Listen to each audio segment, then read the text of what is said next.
Hello, everyone, and welcome to another episode of the Stephen King podcast. Yay! This is Yay! This is episode 40, and it's been about a month since we released the last one. That's right. We're now in And 2015. Happy New Year, yeah, everyone. Happy New Year! And I know some of you at least have missed us, and we have missed you quite a lot.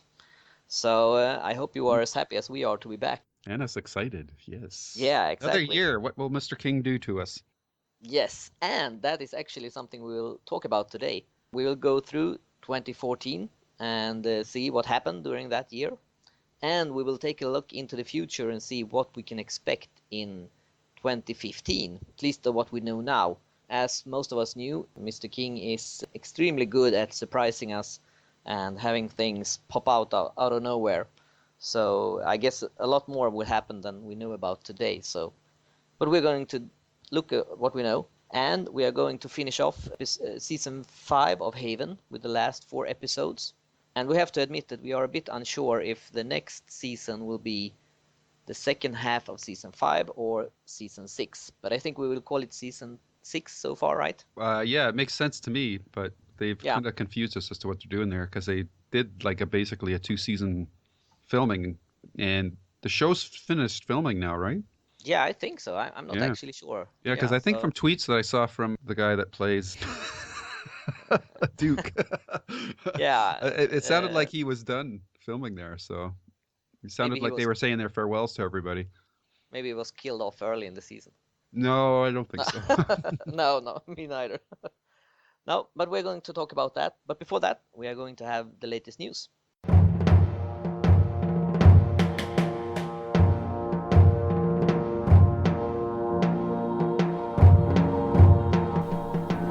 Welcome, welcome. Do not fear the door that lies before you. We will protect you. We are your guides, Hans and Lou, and we will give you the latest in Stephen King news. But before we do so, you must prove yourself worthy. You must open the door and join us in the death room.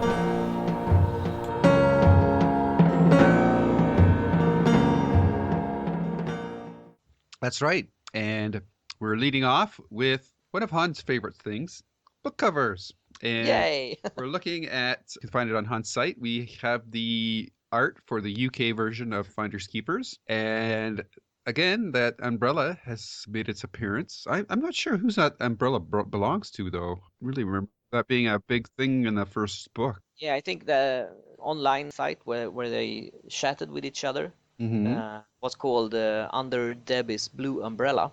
So I think it's a reference to that.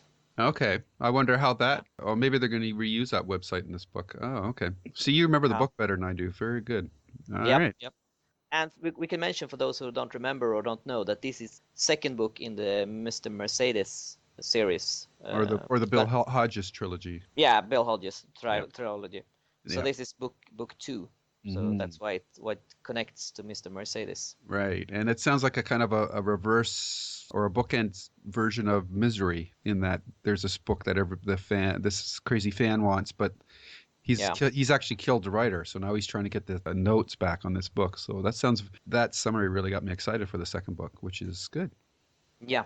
Yeah, I think this one will be great. Mm-hmm. And what do you think about the cover? As I said, you can see it at your site, and it's pretty cool. It's got a collection of books in various stages of wear and tear, and I assume the manuscript that this crazy fan is the one that's got the is it an orange ribbon or string or something tied around it. Yeah. So I'm assuming that's where this continuation of this story, like a Misery character that this crazy fan is after. I see there's a moth in the air, and it looks like we're looking through a window. So maybe it's and it looks like the word across it is something papers, maybe. Yeah. There's a F at the beginning, fine, or yeah, maybe fine Papers is the name of this bookstore or something. And there's some weird stuff along the horizon. It sort of looks like there's a boat, maybe near the middle or just above Finders and Keepers on the spine. I like it. After the pretty generic revival cover, I guess I'm I'm really appreciating these more evocative book covers than the one that we got for the US version of Revival. Yeah. And this is pretty fun also. This is actually the first time I know of that the UK cover has been released before the US cover. Oh, So, because the US cover hasn't been released yet. maybe they're embarrassed. Maybe. Next up is also connected to Mr. Mercedes, and that is that David E. Kelly, who is known for shows like Boston Legal or The Practice, is going to do a TV version of Mr. Mercedes. And we're known from earlier that it will be a 10-episode show, so it won't be something that continues on forever, which is good. And I think it definitely got better with David E. Kelly attached to it, because I think he has done a lot of good stuff for TV earlier, so I think this has a chance to be good. And I think it's a book that is suitable for TV as well, and I think it could be really good adapted. Yeah, we don't know at this point which venue this series is aimed for. It sounds like that has to be negotiated, so it could be on one of the big three or cable or maybe a streaming service. It would be cool if it was on a streaming service when you could get like all the episodes at once, and then you could just watch the whole thing, which would be like reading a book in a way, reading the book version again. So Kelly's had a fairly solid career. He's had some ups and downs, as we all have, but in general, he does do pretty good stuff. So hopefully he will have a good turn with Mr. Mercedes, and it'll be very interesting to hear the casting for this show. So yeah, one thing that's a little bit worrying is that Jack Bender, who is also involved in this, was also involved in Under the Dome. Yeah, I didn't want to say anything. No, I didn't want to jinx it, but he has lost, so you know. Yeah, but Lost was good at one time. I hope that won't mean it's anything like Under the Dome. And I would personally see that maybe not CBS do it. I would rather like some cable show do it, cable channel do it instead. So we'll see, but I think it's hopeful. Yeah. And I read something interesting that a lot of people were asking why they do this now and not wait for all three books to be done. But I think the books will be. It won't be a continuation from the first page in the first book to the last page in the third book. So I think if it turns out to movies, it will be 3 different movies. Right. So it won't be like a TV show that covers all of them. Right. Yeah. Well, he can't because he doesn't know what the third book is yet, right? So. No. Oh, well, King's probably almost got it done by now, I bet you. I wouldn't be surprised. Yeah, probably in his head anyway. Yeah. All right, so it is a light news month, and we do have one more item, and it's a quasi update on the status of the movie version of It and the TV version of The Things They Left Behind. We've reported on these throughout the year of 2014. And there was an article January 16th from Entertainment Weekly giving us an update on the status of It, which is I'm excited about because it's Cary Fukunaga, who just recently did True Detective.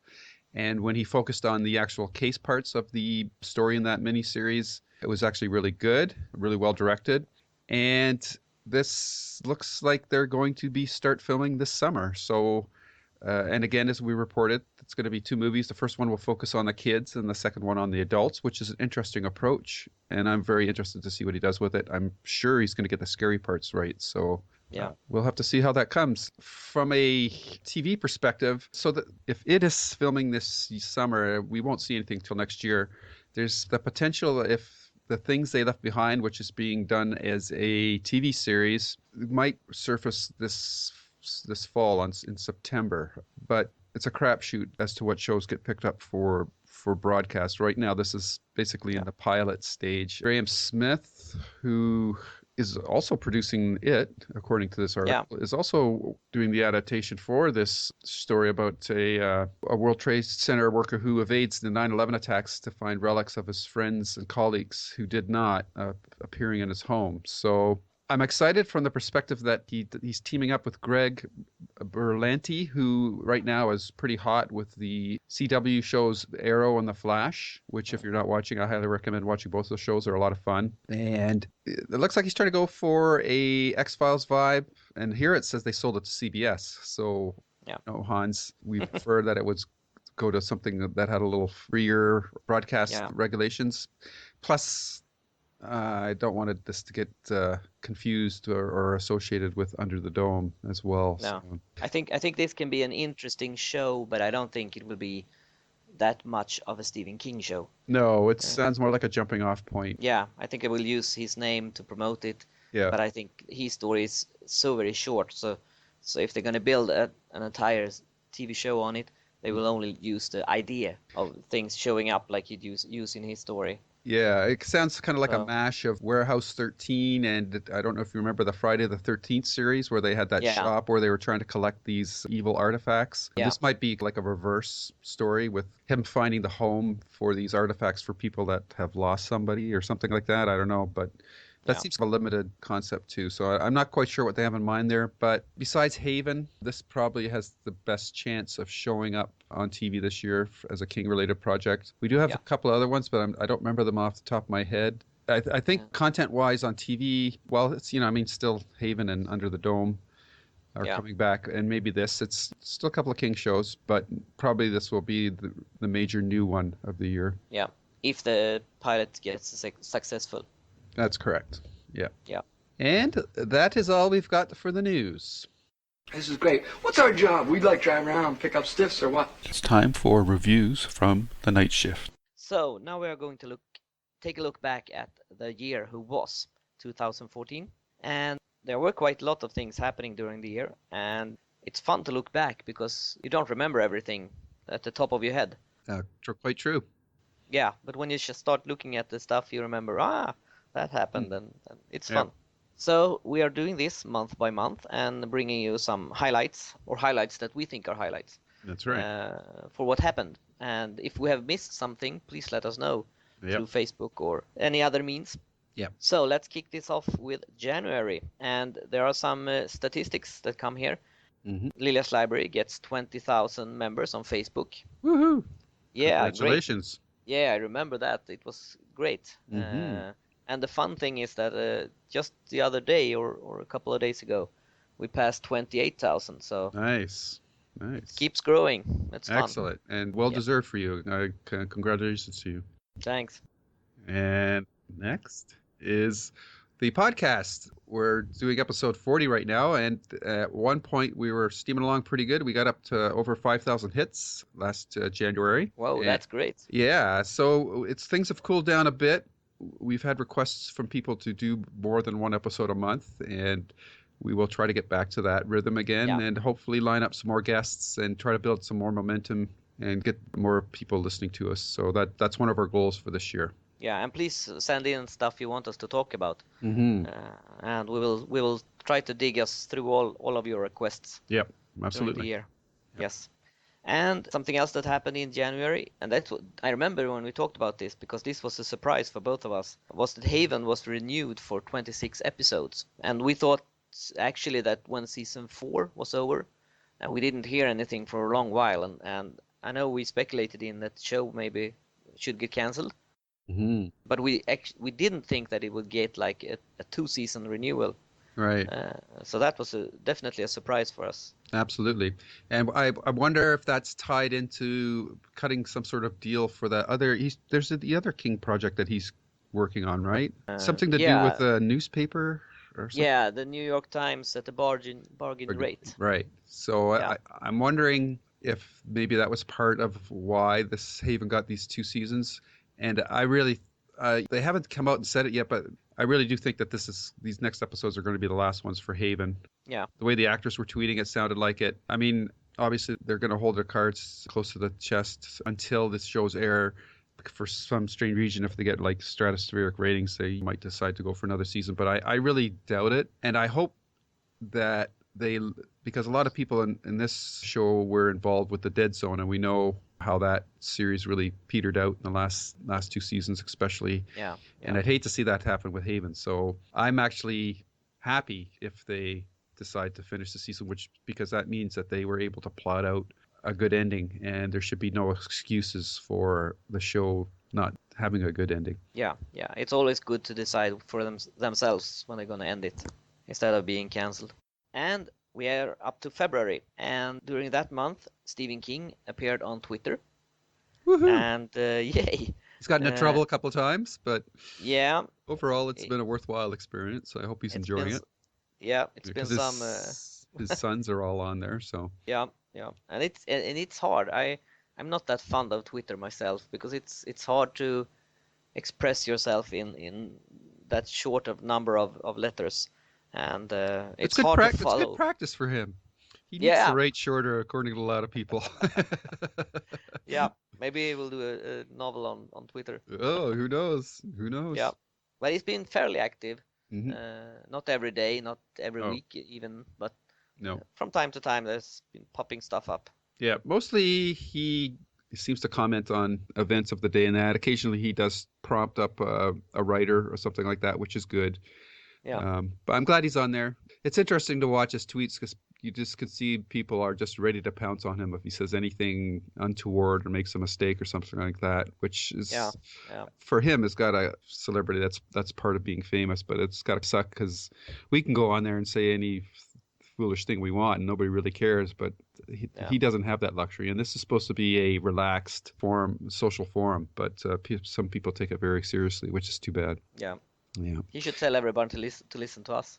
And he'll be in trouble for sure. Come on, Uncle Stevie, give us a give us a free promo. We're just kidding. Yep. Up next in February was the filming of Cell, and this surprised me how quickly this all came together. Yeah. And interesting to see how it's going to turn out. It's got John Cusack and Samuel L. Jackson, who are reteamed from their 1408 experience. So don't know when this is set to be released, if it's this year or next year. I think it would probably make a good October, November, Halloween release date kind of movie, but Yeah. we don't have anything solid on that yet. No. And I think if the plan was to hop on the zombie train, they should do it pretty soon because Mm-hmm. it has slowed down a bit. So Yeah. Well, yeah, The Walking Dead's doing a split-off series, and there's Z Nation, and now I hear there's another yeah, new show yeah, called iZombie. So, like they're yeah, small, yeah. like an Well, iPod, but yeah. yeah, Well, it's not dead, but it's slowing down maybe. yeah. Yeah. I Not as don't know. interested anymore. Yeah, I still follow Walking Dead, so I like Uh, that show a lot. So Okay, yeah, but that's another topic. that's right. That's right. Yep. Next up was that we got confirmation that the new book Revival would be released on November 11. So we know that already in February. Mm-hmm. It's interesting because I remember before the internet. Oh, now I sound like I'm like 100 years old, but before the internet was so huge as it is today, you could actually, at least here in Sweden, walk in a bookstore and find a new English book by Stephen King that you didn't know about. And Ah, it was just sitting there on the shelf. yeah. Those days are Uh, gone, eh? yeah, so Yeah, that's gone, and now you yeah. know about them like maybe a year before they're released. That's right. Yeah. And that's even though I want to know, Mm-hmm. I miss that feeling of just Yeah. walking into a bookstore and finding a new Stephen King book. Yeah. It's so hard to get surprised nowadays because of the Yeah, internet. That's the double-edged sword of it, right? But yeah, and the other item that at the time we didn't make much of, but has turned out to be, as time has gone on, something bigger, and we hope that it will continue, is that we were hearing the rumblings that Josh Boone was in talks to direct The Stand. So yeah, that was the beginning of that new thread. yeah. And with that, we move on to March, and something quite controversial happened in March, and that was that Stephen King published a book that was called Sale Goes. I'm probably pronounce it totally wrong because it's French, and in German it was called Rumpelstiltskin. No, sorry. no something else. I have to look that up. I can't remember. But what it was a short story called Bad Little Kid in English. Kleiner And Monster. I don't know. Just yeah, small monster. Something yeah. like that, right? Yeah. And King actually only released this book as it was released like an ebook in Germany and in French and in their own languages as a thank you for his visit there in November Right. the year before. So this was his thank you to the fans who had greeted him and been very kind to him. Mhm. But I remember the fans who didn't speak French or didn't speak German was pretty upset about this, and that Not me. they could read his story. Not me. I can wait. Yeah, Yep. but I know a lot of people were quite angry with King. Hmm. And I guess that's a lot of French people said that, well, that's our life once things are released in English and only That's- released in French like years after. Yeah. So I guess it's the other side of the coin. Mm-hmm. And Uh, how do you feel being in Sweden and usually not getting the Swedish translation till much later? well, I really don't think it's a problem for me because I read the books in English, Right. and with the revival, it actually changed for the first time Mm-hmm. ever. Yeah. A Stephen King book was released only days here in Swedish after it was released in the US Awesome. and the UK. So maybe things are changing, but Yeah. I don't have a problem with that because I always read the books in English, so I get them when they are released anyway. Right. So, but I can understand. I mean, I want to read everything King, right? So Sure. I can understand the frustration of not being able to read it, Mm-hmm. but I can also understand that King wanted to do this as a thank you Yeah. to the French and the German people that he had visited. So, and I mean, after all, I tried to tell myself that it's only a story. Yeah. I mean, in It, this age of instant gratification, I don't know. I don't really have a problem waiting for the story to come out. We assume this year later on in that short story collection that he's doing. So, yeah, yeah, I never had a problem with it, and I thought it was an awesome gesture to give the fans outside of his normal domestic market first crack at a story. I think that was a very nice gesture on his part. yeah, Alrighty, so then turning back to not one of our favorite topics, the TV series Under the Dome. Stephen King was on the set for that one for the start of season 2, and he actually wrote the first episode, which was okay. it gave us some hope. Gave us some hope, but it also killed off characters for not really much of a payoff either. So Yeah, I remember specifically the funny thing about this: they showed a picture of King on the set using a manual typewriter, which I'm sure this was a stage shot, but yeah, and you have yeah, two actors looking at him, the Barbie and the kid. Is it Joe? I think. yeah. I think so. Looking at him like, what the heck is that?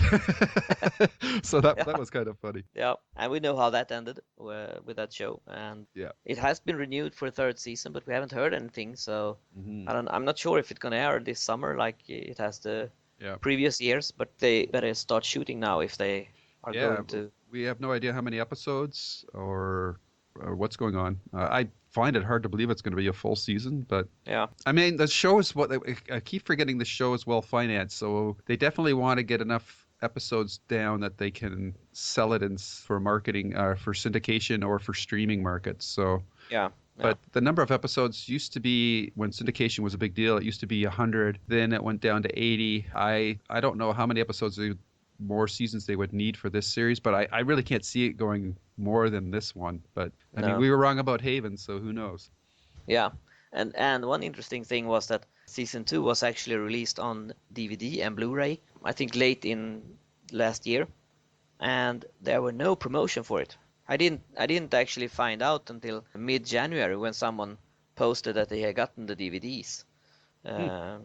So I don't know why, because they would need people to buy them to be interested in the Well, show. So yeah, but the DVD market is really, really diminished since streaming has become much more popular. So the revenue yeah, from physical copies is not what it used to be.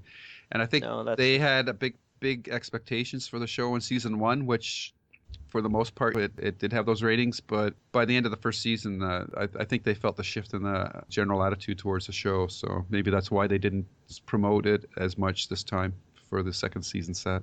Yeah. Okay. Moving on. Kerry Fukunaga was set to direct it in March last year, and as far as we know, he still is. And we're looking forward to this one. Absolutely. And Yeah. to go in hand with that rumor that we heard in February about Josh Boone turned out to be, in fact. And at this time, when this was announced, he was going to be directing a one standalone 3.5 hour movie version of The Stand, which Yeah. everybody wondered how the heck was he going to do The Stand in one movie. Yeah. People were very, very upset about this one. Mm-hmm. So it would be very fun to read the script for this one. Absolutely. I hope It it's would. included as a special feature, maybe on the eventual Blu-ray release for the four-part version, if that plays out the way we have been told it's going to play out. Yeah, it would be interesting to see how we saw that movie. Mm-hmm. Yeah, because he did it out of time sequence, right? It starts with Mother Abigail, so that would be Yeah, very interesting to read. yeah. Moving on to April, and here we only have something from Lilja's library again, and this time we hit 25,000 members on Facebook. Woohoo! Yep, kept growing. Awesome, awesome. Yep, First half of the year was very busy King-wise. yep, it Yeah. was. And then in May, we found out that Gerald's game was to be adapted for the screen, and we haven't really heard much more about this since that initial announcement. So No, we'll have to follow up in the next few podcasts, or maybe Hans will post up something on his site. But yeah, I haven't heard anything really new about this, so no, hopefully it's nothing. still ongoing. Yeah, and I think this one could be pretty hard to turn into a movie, but I think it could be also very good if it's done right.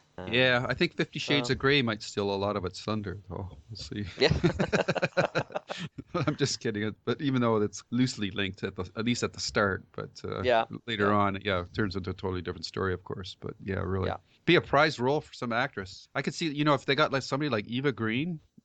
yeah, She's fearless. Like if you've seen her in the Sin City movies or the yeah, 300 sequel or just last year on Penny Dreadful, she'll do anything. Physically and with or without clothes, so this would not be an issue for her. It would be amazing. I doubt they would keep an actress naked for 3/4 of the movie, but no, she would be awesome for this part. But yeah, she's so busy right now, and it would be amazing if they got her. But boy, if that just popped in my head now as we were talking about it. But boy, if they could get her, this yeah, movie could really rock. yeah. If they kept her naked, they could only show the movie on TV after midnight, or is it something like that? After 10 o'clock, or After 10 o'clock, okay. no, not even then. Not on the regular stations. On cable, they could put it on whenever. But Yeah, yeah. yeah. Okay, moving on to June, Mr. Mercedes was released, and we also got the information that this was the first book in a trilogy. I know that since we mentioned it, King on Twitter, he actually announced this with mentioning that some of the characters we would see more of them, and people were crazy that he had revealed that those people would, what they assumed, survive the first book. Yep. But King explained that it wasn't something like that. It was totally different, and so on. But it was, people were very, very angry at him at that point, I remember. Yeah. I think he did something like that too on Twitter with Games of Thrones. Yeah, yeah, So, yeah, I think he said this was a tweet, and I think that King was still learning the power yeah, of Twitter. So yeah, he's yeah, been a lot more careful since then, I think. But yeah. yeah, Yeah, and I remember that Game of Thrones things that he said that like the book has been out for like I don't remember yeah, how many years and so, but yeah, it's gonna make some people angry if you reveal stuff. yeah. There's a whole spectrum. You could do a whole podcast on how some people react to spoilers and other people don't care. But Yeah, yeah, so there. yeah, But the only thing is that I always chuckle at is people get upset when somebody posts like a reveal about something about a book or movie that's been out for 2 or 3 years. It's yeah, kind of like they want the internet to stop until they've caught up. Like, I yeah, mean, yeah, you gotta you gotta pick and choose what you want to read on the internet if you don't want to get spoiled. If that's a big deal to you, right? So yeah, yeah, yeah. yeah. So Well, I have the same thing here with I just the other year finished Breaking Bad, oh and yeah, I had to stay off the internet almost to not get it spoiled, and I'm watching Sons of Anarchy. oh yeah, And I have like 1.5 season left, right.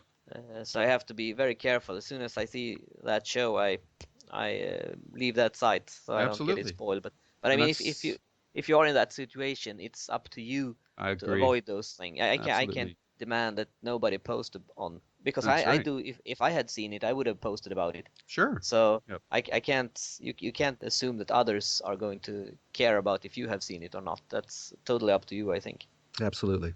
Absolutely. Yeah, yeah, And that bad little kid keeps showing up like a bad penny. But we found yeah, out yeah, in June that this story will be included in the new Stephen King short story collection, which I believe we know the name now. Is it The Bazaar of yeah. Bad Things? Is it? Bad Dreams. Bad Dreams. Okay. Yep. Yep. So, and that is supposed to be out this year, I believe. Yes, November 30. Oh, okay. See, Hans is on top of things. There you go. Yep. And we've speculated about what that's going to contain. There's supposed to be, was it 18 stories? I think it was 20. 20s. And Yeah. we've counted up the stories he's written, and it's 6 or 7 stories short, I believe. Yeah. So we're hoping for a couple of new short stories, because sometimes when he releases his collections, they're just basically collections of stuff that's been printed in magazines and that, and are not new for the book itself. Yeah. I remember one of them. I don't know which one it was. I think it was one story in it that I hadn't read before. Everything's And Eventual, I think. yeah, I think that was the one. Yeah. So, and I mean, we have to blame ourselves because we want to read everything King published as soon as possible. Yeah. So we find those magazines and read them. So Yeah. we can't really blame him for putting them in a book. No. But it's good if he has at least a couple of new ones as well for Mhm. those of us who have read most of them. Yep. And I mean, if it's like 20 stories, I think there at least will be a couple of Yeah. new ones in there. Yeah. And speaking of magazines, Hans. Yes, we had one new story last year called That Bus is Another World. Was published in Esquire in June. And this one is a bit special to me. I know we reviewed this and we wasn't that happy with the ending, but the special thing about this one is that King actually told, when I was in Hamburg and met him and went to a reading, he actually told us about this story that he got when he drove in the streets of Paris. So he actually told how this story, a little part of it, and then it was fun to read it after you had that experience. So it was fun. It didn't end it the way I wanted it, but it's a special story anyway. Mm-hmm. Yeah, it's a small slice of life, and Yeah. again, King he has the ability to put his finger on a situation that everybody can relate to. Because I know myself, I've been either driving or on a bus, looking at people in another car and kind of thinking, I'm never going to see these people again. And there's like a whole life and story with inside that other vehicle, but you're just with them for like minutes, and then boom, you separate, and each of you go on your own way and never to be seen again. So that was the aspect of the story that I thought was really cool. Yeah. All right, so getting over the hump here now. We start getting into the dog days of summer, and July, really just a confirmation that Mr. Mercedes was going to be adapted as a 10-part TV series, which we reported in the news, and that's where that is still sitting. Yeah. And in August, everybody had vacation, so nothing happened. Or if it did, we don't remember, and you have to tell us. Yeah, exactly. Not much anyway. And as we go into the fall, the calm stayed with us. And really what happened in September was that on the 21st, Stephen King turned 67. Wow. Yeah. And as it looked now, he has no plan of retiring. Yay. I don't know, what's the retirement age in the US and Canada? 65. 65, it's the same as here. Yeah. So he's 2 years due. He's more active now than he was in his 50s, so yeah, I first remember when he had the accident that put him. Yeah, and I remember when he had written the Dark Tower books, and he was so tired of writing, and I actually thought he was going to retire by then, when this was talked about. But here we are, a couple of years later, and a lot of books. Mm-hmm. So it's enjoying it while we can, because can't keep going forever. No. So then that took us into October, and that turned into movie month for Stephen King, and we had 3 releases. The first one, and interestingly, we had rated these kind of in anticipation levels before they released, and I think we were a little bit surprised as to which ones we liked best. The first one we had was A Good Marriage, which had a great cast with Joan Allen and Anthony LaPagliaga, but I think we both agreed that we found that the direction was weak on this movie. Yeah. Mm-hmm. Definitely. It was a big disappointment. Part of it, at least. Yeah. I liked it more than you did, but I thought it could have been better if it had been better directed. And that's what happened with the surprising second one. Yeah.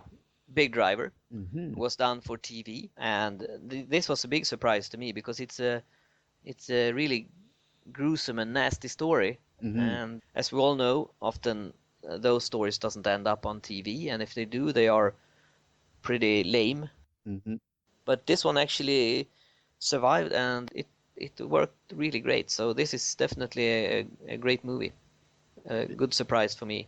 Same here. Yeah, I'm trying to think of the actress's name, but she was awesome, and the actor that played the villain as well, he was pretty good too. Uh, Yeah, and he was a bit forgotten in the. He wasn't even mentioned on the poster. So yeah, yeah, Maria Bello and Olympia Dukakis as one of her fictional lady detectives. She was pretty funny too. So, and I thought the big difference was the direction. yeah, This just director knew how to set up shots to create tension and whatnot. So, and it had a good tongue-in-cheek sense of humor about it too. yeah. Yeah, it worked quite well. And it was fun to see that a small, I guess it's a small TV channel, Lifetime, Hmm. could actually beat out a big budget movie. So that Well, was not a big budget movie, but now, a bigger budget than what the TV movie had for sure.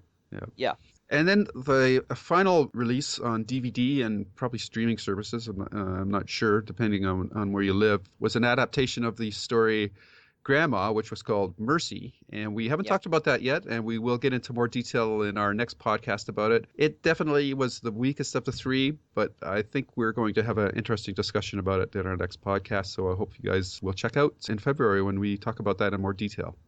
yep. Moving on to November, we got the second Stephen King book for the year. This time it was Revival, and we both liked this one, but we had different expectations of than what it actually became. Right. It was mismarketed a bit, to my mind. Yeah, yeah, it was marked as really a really horror movie, really scary, really nasty, and I don't remember everything King mentioned about it, but it felt that it would be something more in the lines of Pet Cemetery. Yeah, he did Um, mention that. Yeah.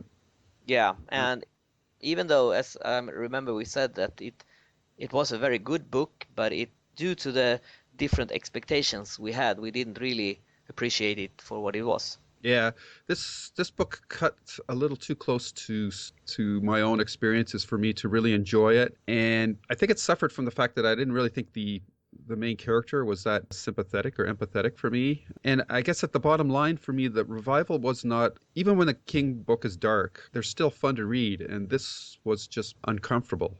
So it didn't really stick with me. I'm going to have to reread it in a year or two to get some distance because now that I know what the story's about, I'll come into it with a different set of expectations. But yeah, Yeah. I think there's a combination of it being misrepresented in the marketing, and it's not a book that I found fun to read, which was surprising because if you listen to our other podcasts from last year, you know I was very high on this book over Mr. Mercedes, and the actuality was that I enjoyed Mr. Mercedes a lot more than I did Revival. Yeah. Hmm. Yeah, and I agree. I thought Mr. Mercedes was the best book that year.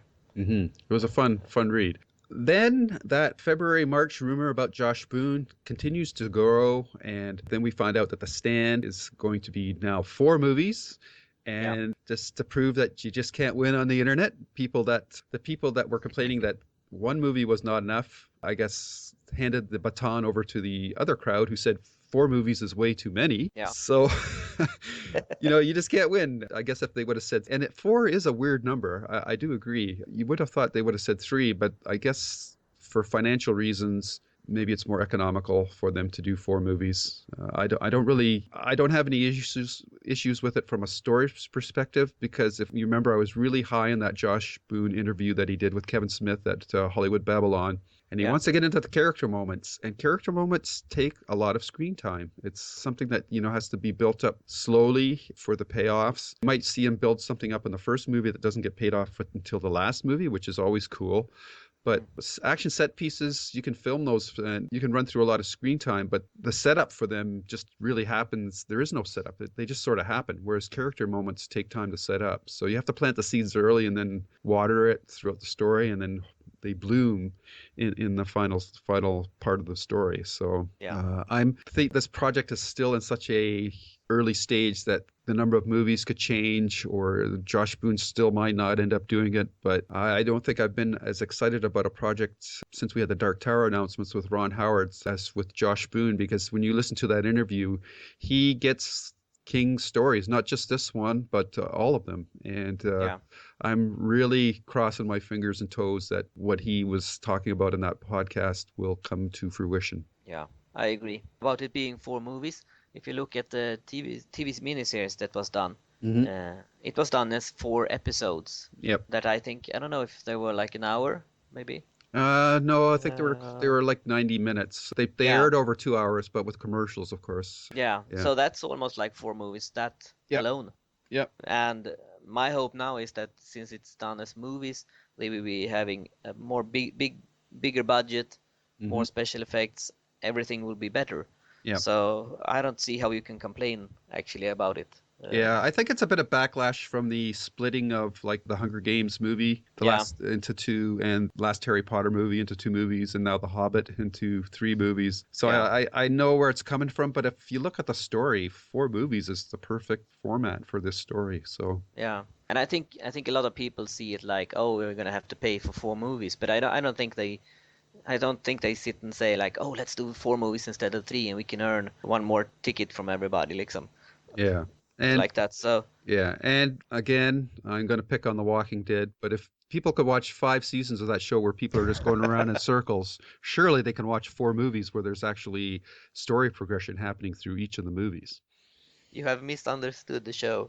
No, I've understood it. It's a one-trick Yeah. pony. That's the problem with The Walking Dead.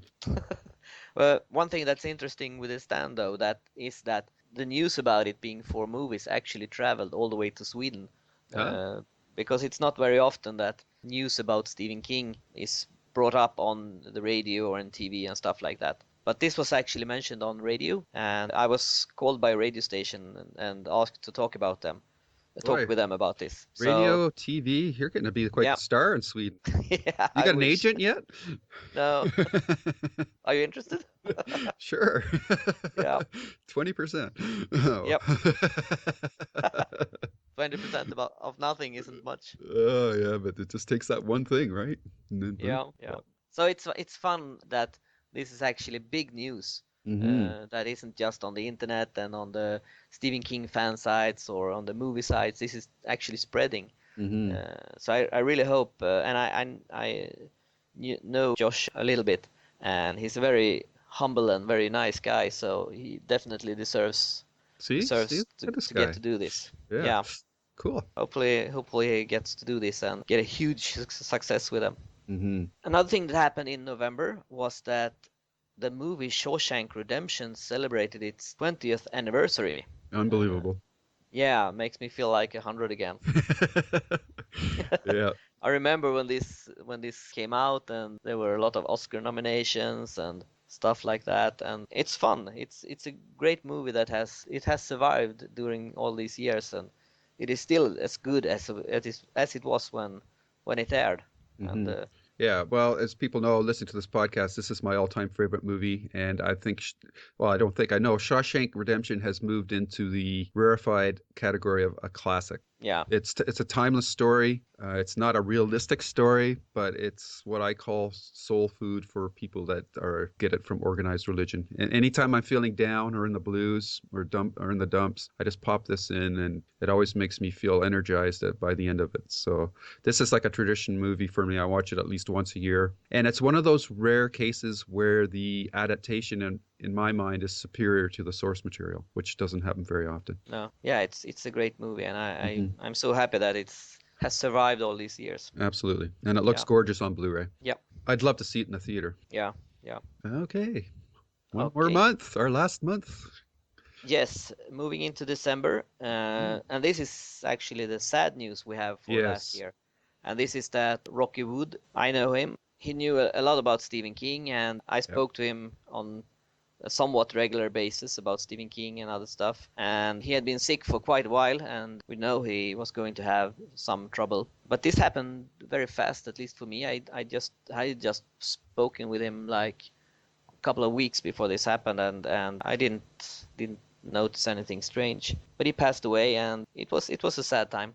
Yes, absolutely. Rocky did a lot of great things, not just in the world of Stephen King, but he was also the time of his death. He was the acting president of the Horrors Writers Association. He did quite a lot of good work for them. I know for myself, he had that complete guide to the works of Stephen King, which was current up till I think it was around book 6 of the Dark Tower, which is where I go to cross-reference a lot of Stephen King books and whatnot. Plus, he published a book, the Stephen King Uncollected Unpublished Works. So he had a lot of great insights into Stephen King because he was able to visit his collection at the university library, as well as he was in contact with King as well. And I think it was a testament to his character that I never read a disparaging word about him anywhere on the internet, which is pretty amazing. So a great loss for us. And of course, our thoughts continue to go out to his family and loved ones. Yeah. Okay. And that leaves us with one more item. And that is Mr. Swedish famous personality person here on the podcast was interviewed for Swedish TV. Exactly. Out of the blue, they called me and said they wanted to do an interview about Lilja's library to show on TV, and I said, sure, come over. And I wasn't as cool as I sound now. I was pretty nervous. And they showed up, and I have my own little man cave in my basement where I have all my Stephen King books and stuff, and I review movies as well. So I have like 5 books cases with movies and stuff. So they wanted to do the interview there to get the right atmosphere. They did the interview and shot some complimentary scenes to go with it. And so far it hasn't aired yet, so I don't know how it went or if I made a complete fool out of myself. No, I doubt it. Yeah, but it will be a short, will be like maybe 2.5, 3 minutes segment.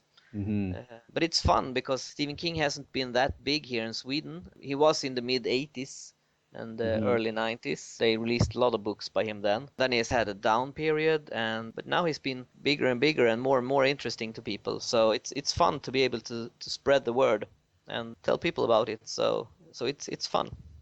Yeah, and congratulations, and it's nice to see that you're starting to get some recognition for all the hard work you've done on your site, which you've had up since 1996. Wow. Yeah, it will be 20 years next year. Wow. You and the Shawshank Redemption, just like you're right there, eh? So congratulations on that. I know before we hooked up and started doing the podcast that I was a regular visitor to your site, and you became my go-to site for Stephen King information. So I really appreciated that, and I just am continually happy and thankful that I am able to share some of your time to talk about Stephen King, which is just awesome. Yeah, it's the funniest thing there is. So talk about Stephen King, and it's fun. Absolutely. So I'm happy to do my part. Cool. Yeah. All right. Okay, so that concludes everything that happened in 2014. It's by no means an exhaustive list, and if there's something that we didn't mention that you guys thought that was really big, or for you at least it was big, please feel free to send us feedback, and we'll make sure to get it on our next podcast. Yeah, it would be nice to hear what everyone's personal Stephen King moment for last year were. Absolutely. Maybe it wasn't the release. Maybe you found a book you'll be looking for, or maybe you met King or something like that. Would be fun to hear.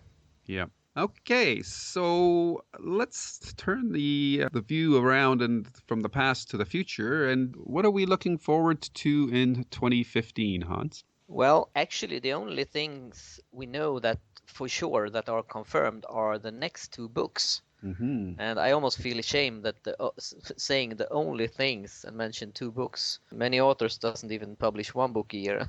That's right. So. Yeah, but King has 2 books, and the first one is coming on June 2nd, and that is Finders Keepers, who is a sequel to Mr. Mercedes. Yep. And the second is The Bazaar of Bad Dreams, that will be out on November 30. That's and right. The only thing we know about this one is that it will have a bad little kid in it. Nothing has been released about the other stories yet, so we don't know if they are old or totally new, or we don't know that. So I guess we'll have to wait. Yeah. We do also know from TV for sure that Under the Dome and Haven are coming back, both probably for the last season. So there's that as well to look forward to. Yeah. On the rumor side, well, there's quite a few things, but we know that Cell was finished filming last year, so we're expecting a release this year, probably in Halloween time, but we haven't heard anything yet. And then on the TV front, there was a couple of things, right, Hans? Yeah, the things they left behind. Hopefully a pilot sometimes early summer, and maybe the show will start in fall if it's picked up. And Mr. Mercedes 10 episode TV show. We don't really know if this one is going to be this year or if that's too early, but with TV it can move fast, so it could definitely be out late this year. Yeah, I would expect this year, especially since we know the second book's coming out this year as well. So Yeah, maybe some promotion together with a yeah. book. The other thing that I'm hoping is that we hear something more about what's going on with the Dark Tower, if anything, because that's really ground to a halt again. And Yeah, I was really excited about that idea of doing a movie and then a TV show and then a movie and a TV show. But Ron Howard's working on other projects, and I think he's mentioned once or twice over last year that he was still attached to the Dark Tower, but the lack of updates is becoming increasingly disturbing to me. yeah. I feel like they are killing this project with silence. Yeah, And yeah. they just doesn't mention it, and it will just not happen. I think it will happen someday, Yeah. but I don't think this one will happen. I think it will pan out, die out, and then maybe in a year or two something else, something new will come up. Yeah. I don't think the movie industry is ready for the Dark Tower yet. Yeah, I still come back to my idea about like Pixar doing some sort of a hyper realistic CGI version of it. Yeah. Or they should do a Game of Thrones thing with it and put it on HBO as a TV series. And the nice thing about the Dark Tower, as opposed to Game of Thrones, is the series is finished. So there won't be any concerns about waiting for the final books to get written so that we can actually air our show. So Yeah. who knows? Maybe after Game of Thrones, maybe they will do the Dark Tower on HBO. But Yeah. And I think to they will say. have to do it like something like that, because then they can commit to doing one season.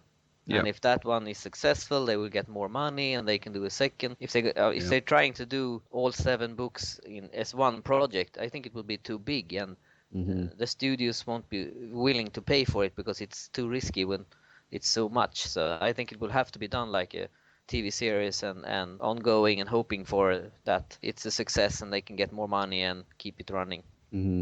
And again, the only problem with a TV series is how do you keep Jake the same age throughout the story? Like, I just don't see how that'll work. And I think it's very important that he stay relatively around 10 years of age throughout the story as well. Yeah. And I'm afraid that they're going to age him up, and that to me will just kill a lot of the power of his story arc and the series as well. So yeah, but hard I mean, to if they probably can take someone like maybe 8 and do makeup to make him look like 11, and then maybe do like someone up to, I don't know, maybe 14, and make him look like 11, so they can keep him 11 for a couple of years. Yeah. If they start him young and end him a couple of years older, maybe. Yeah, well, I hope so, but yeah, that it'll be tough. Yeah, definitely. Yeah, we'll keep our fingers crossed on that one. But Yep. yeah, right now the Stand has stolen most of the attention for any King adaptations, as far as I can see. Yeah. I sure hope that one happens. Yeah. Alrighty, so that's our look Okay. ahead at 2015. Did you have anything else, Hans? No, that's it. Okay. So again, listeners, feel free to send in your most anticipated items for 2015, book, movie, TV, whatever. Let us know. Now we're going to turn our attention to the last 4 episodes from season 5, first half of 5, or the ending of the conclusion of season 5, depending how you want to look at it. Yeah. Episodes 10 through 13. I haven't seen these in a while now, so Hans has just recently watched them, so he's hopefully going to has them fresh in his mind. And why don't you kick off the ball with what you thought of the last 4 episodes of Haven? Yes, their titles were Mortality, Reflections, Chemistry, and Chosen. And obviously a lot of it evolves around Mara and Audrey and their fight and their separation, because I have to think if that happened before episode 10 that they divided. Anyhow, they have divided, and Mara she actually get her hands on Duke and makes him like a trouble bomb, where she puts a lot of troubles in him that he has to let out. And she tells him that I can help you if you do that for me and that for me. And it's cat and mouse game, basically.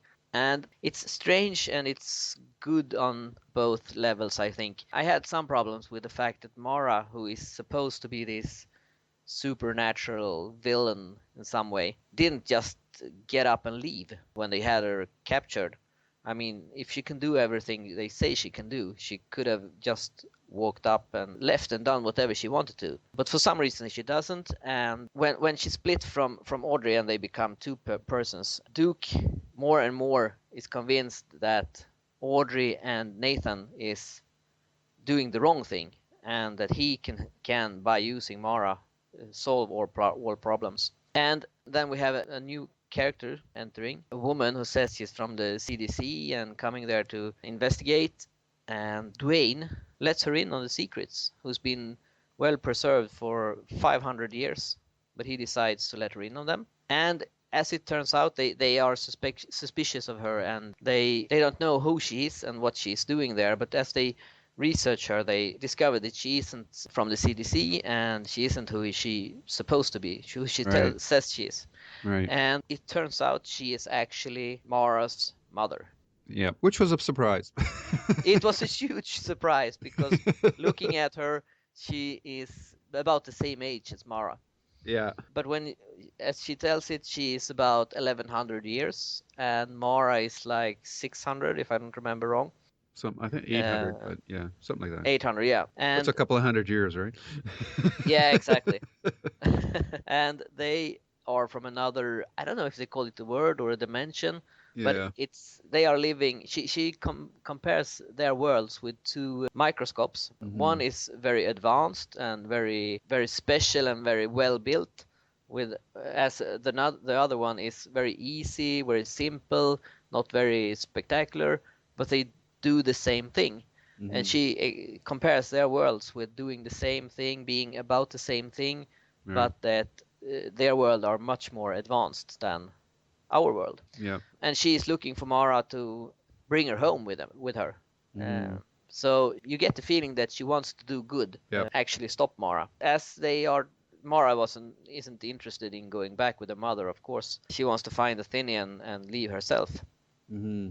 But Mara's mother convinces Audrey that the only way to stop Mara is to put them together again. Right. Because Audrey has become this non-existing person, because she isn't really a person. She's a part of Mara that's been taken out. Yeah. So she thinks that if they put them together, they will be one person, Mara, and her mother can take her home. Yeah. So they do that, and luckily for them, it turns out that Mara and Audrey becomes Audrey. Yeah. So that's all good. But Duke, who has been like this trouble bomb, then explodes and shoot this, I don't know what you should call ether. Them. Yeah, ether, black, like small fishes. Grapes out of his wrath. Mouth. Yeah. A bunch of grapes. It looks like in the Green Mile when coffee spews out these black flies. Yeah. And the show ends with all these black things flying and hitting people, giving them trouble all over town. Yeah. There was, like you said, there was a lot of surprises. The reveal of Charlotte as Mara and Audrey's mom was obviously probably the biggest one for me. Yeah. Yeah, kind of had to wonder why she let her kid run around wreaking havoc for so many years. But overall, I enjoyed it. I mean, if you don't look at it too closely, it was entertaining. It definitely was. There was a good pace to the episodes. I was never really bored. But if you start looking at it a little too deeply, then you start to ask questions of why this and this happened. Like Duke's turn, that feeling like he was being left high and dry by Audrey and Nathan. I didn't really buy that because they've been through so much together. Yeah. And the Edge's infatuation with Charlotte felt out of left field to me. Did you buy that he would be that smitten? No. Yeah, that was just felt strange. Convenient for the story. It didn't really feel real, and especially if Charlotte's there to rescue her daughter. I mean, having a relationship with somebody is not something that her focus would be on. No. And it raises the question of who's the father and where is he? Yeah. And he lost interest when she was like 1,060 years older than him. Yeah. So I have to say that for Emily Rose, this has been her best season. She really got to play, two great parts, really. Well, Mara was a great part for her. So she was really good at needling Duke. She had a lot of great one-liners. I thought that it was weird watching her and Duke getting it on. It just felt so, I don't know, I was creeped out by it. Yeah. You know, Nathan was stuck in the same I gotta save Audrey mode for most of the season. So, I mean, they set up a bit of a conflict between him and the Edge, which I thought was good because it was surprising for the Edge to become the sheriff. Yeah. So, but that did give us some good tension, and the brothers. Their storyline was weird. Yeah. I don't. That really hasn't been tied up yet. I guess it's going No. to tie into something with the cure for Duke, perhaps. The visions The and everything. visions. Yeah. Yeah. So that was weird. It was good to see the coroner had some good stuff again. Jane Eastwood, I thought she was pretty funny at times. Yeah. So if you don't look at it too closely, I enjoyed it. I have to tip my hat off to the show for keeping the pace up and keeping us guessing as to where they're going. But you really do feel like at this point, with Duke exploding at the end, that this is really setting it up for the final hurrah. Yeah. And then the biggest shocker, of course, was that sneak preview for next season when William Shatner showed up. I was going, what? Yeah. I Yeah. says he can't be the dad, but maybe he's going to be like the big head that he was on Third Rock from the Sun when he was on that show for a couple episodes. Yeah. Yeah. So Yeah. they've definitely set up interesting final half of the fifth season. Yeah. I think overall the season was pretty good. Yeah, I was a little annoyed by the Mara thing, as I mentioned, that she just didn't do as she wanted to. If she was able to create these troubles, and she Yeah. couldn't break out of a couple of handcuffs. Yeah. And But her I mean, turn at in the last episode where she just agreed to this reintegration, yeah, that yeah, just seemed out of character for me too. But yeah. yeah. But it they tied it up pretty good anyway, so Hmm. I'm happy for that. And as you mentioned, Emily Rose did a great season. Yeah. I love the episode when Audrey and Mara, or the scenes where Audrey and Mara talked to each other. Yeah. And she really played two different characters Absolutely. Yeah. because they were very different. So I think she was definitely the high point in this season. Yeah. And as you mentioned, Nathan was stuck. Not much happened to him, so I hope he'll get more in the last episodes here now that's coming up. Hmm. And He deserves to have something more than just longing for Audrey. yeah, because over the course of the series, they've really underplayed the fact that he can't feel anything. Yeah. That should be much more of a emotional burden for him, or for the characters around him. Like, it was weird when him and Audrey were together, and he can't feel anything. And she's Yeah, saying that, yeah. well, you seem to be able to feel things last night a couple of times. So it was kind of Yeah. like, I don't know. I just feel like that's a missed opportunity. His inability to feel things. They should have played with that more this season or over the course of the series. But maybe in the fifth season that will come to the front again. But yeah, the whole barn mystery. There's a lot of things I don't think we're ever going to get answers to that anymore, and I don't know if that her boss, the FBI guy, is going to show up anymore either. So I mean, William Shatner coming in, this could be potentially unintentionally funny because at this stage of his career, Shatner's pretty well plays like a comedy relief character now. So Yeah. I'm sure he's going to be some sort of a mischievous magician or wizard or something like that. So we'll have to see how that plays out. But I'm definitely intrigued to see how they're going to tie up all these loose ends and save the town in the next 13 episodes. Yeah. Yeah. Yeah, I'm looking forward to them as well. So they did a good job with this season, and I'm looking forward to the next one. Mm-hmm. Yep. Or the second half of this one. Yep. Okay, so folks, well, why don't you chime in again? We're providing you with an opportunity to give us your feedback on what you thought of the final 4 episodes of Haven. Email, Facebook, or ideally the audio widget that's on Hans's page, and we'll make you famous, or as famous as we can make anybody with this podcast, and we'll put you in part of the show. So let us know what you think. Yes. And that wraps up this podcast, episode 40. Hard to believe. So a landmark.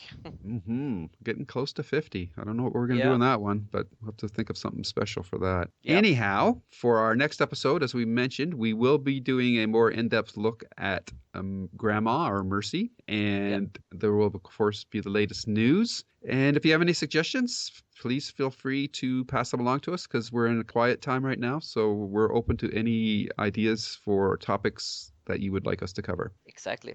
Do that, and again, use the speak widget I think it's about to die on the site because it hasn't been used.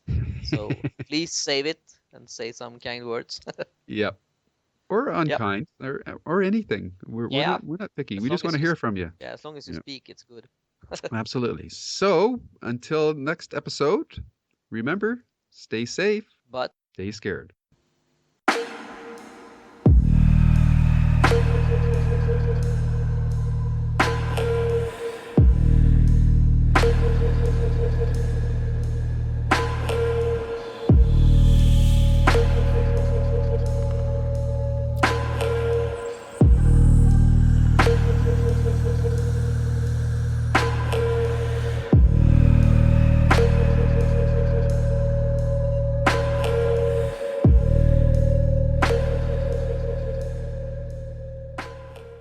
hello, everyone, and welcome back to a new episode of the Stephen King podcast.